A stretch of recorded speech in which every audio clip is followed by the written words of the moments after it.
This is a practice handout on the money multiplier. We have a $4,000 deposit and three different reserve requirements. So if the bank has to keep 2% of the 4,000, you're going to take your 4,000 times 0.02, which means they have to keep $80. If they have to keep 8%, 320, and if they have to keep 12%, 480. So this is how much they have to hold in reserve based on these percentages. And notice once again what happens. The higher the percentage, let me finish this up, the higher the percentage, the more they have to keep. So the lower the percentage, the more is out in circulation. Times of recession, we lower it to get more money out in circulation. Times of inflation, we increase it so we're not generating as much money because the bank has to keep more and can't lend as much out.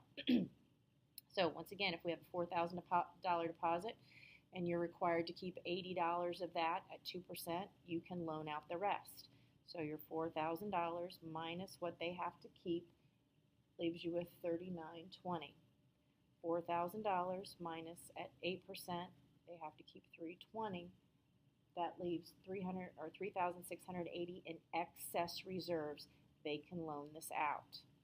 If they have to keep 12%, which is $480, they're going to have $3,520 in excess reserves. This is what they keep based on those percentages. This is how much they have in excess reserves that they can loan out. Calculating the money multiplier, we're just going to put 1 over each one of these. So 1 divided by 1%. Remember, you're going to move your decimal over 2 places for each one of these.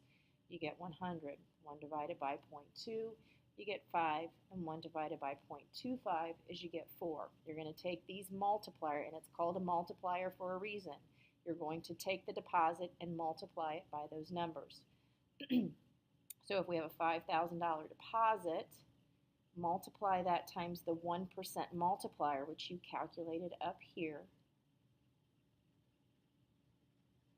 And we can, if you're asked, you should be able to subtract the original deposit to get the amount that is increased. But I will obviously accept this as your answer. This is how much we have increased the money supply, including the deposit. If I ask you excluding the deposit, you're just going to take that and subtract it from that.